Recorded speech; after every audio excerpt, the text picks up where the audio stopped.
Question है हमारा, what is Michelson interferometer and how it can be used to produce circular fringes. यानी Michelson का interferometer क्या है और इससे हम सर्कुलर फ्रिंजेस कैसे प्राप्त करेंगे। अब ये है क्या चीज, ये एक डिवाइस है जिससे कि हम two coherent source of light produce करेंगे। क्योंकि अगर हमारे पास कोरेंट सोर्स नहीं होते ज़्यादातर तो हम इंटरफेरेंस पैटर्न नहीं देख सकते। तो उसके लिए माइकलसन ने बनाया था अपना इंटरफेरोमीटर, जिससे कि हम दो coherent source of light produce करेंगे।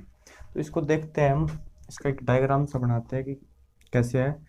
तो मान लिया एक सोर्स है लाइट का, मोनोक्रोमेटिक सोर्स ऑफ लाइट, जिससे कि मोनोक्रोमेटिक लाइट लिख लेंगे, यानी लाइट जिसमें केवल एक वेवलेंथ हो। और इसके आगे रखा होता है एक कॉन्वेक्स लेंस, एल इसको बोलते हैं। ये इसके फोकस पर सोर्स को रखते हैं ताकि जब इस लेंस से लाइट निकले तो ये क्या है, पैरेलल हो जाए बिल्कुल, लगभग। तो पैरेलल लाइट आगे चलती है। उसके बाद एक प्लेट रखी होती है ग्लास की, P1, और एक और प्लेट होती है P2। तो मेन काम जो है वो इस प्लेट P1 का है। क्या है, ये प्लेट जो है पार्शियली सिल्वर्ड होती है, यानी जब ये लाइट की रेस पर पड़ती है तो कुछ लाइट को तो ये रिफ्लेक्ट कर देता है ऐसे, और कुछ लाइट इससे रिफ्रैक्ट हो जाती है, ट्रांसमिट हो जाती है ऐसे, आगे चली जाती है, और ऐसे इससे भी ट्रांसमिट होती है वो लाइट आगे चली जाती है। अब देखिए कि लाइट जो है रिफ्लेक्ट होके ऐसे क्यों हुई और ट्रांसमिट होकर ऐसे क्यों हुई। जो प्लेट है वो हम उसको 45 डिग्री पर इंक्लाइंड रखते हैं।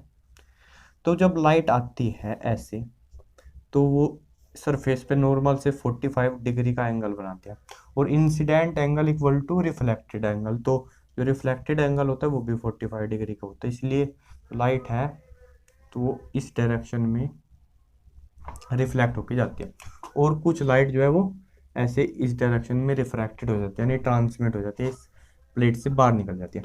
अब यहाँ पर एक मिरर लगा होता है M1, इसके पीछे कुछ पेंच वगैरह भी होते हैं, उसके बारे में बाद में बात करेंगे, कोई ज़्यादा वो नहीं है वो तो। और इधर भी एक मिरर लगा रहता है M2। अब जब इस मिरर M1 से लाइट जो है रिफ्लेक्ट होके आती है और ये लाइट फिर से इस प्लेट पर पहुंचती है, तो इसका कुछ हिस्सा रिफ्लेक्ट हो जाता है और कुछ हिस्सा इस प्लेट से ट्रांसमिट हो जाता है। ऐसे ही जब इस मिरर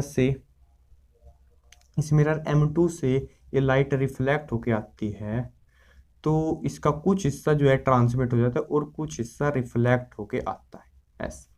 तो एक लाइट ये यहाँ से रिफ्लेक्ट होके आ रही है और दूसरी लाइट जो वो सॉरी ट्रांसमिट हो रही है, जो रिफ्लेक्ट होकर इस मिरर M1 से आई वो इस प्लेट से ट्रांसमिट हो गई, इसके ऐसे निकल आई इसका कुछ पार्ट।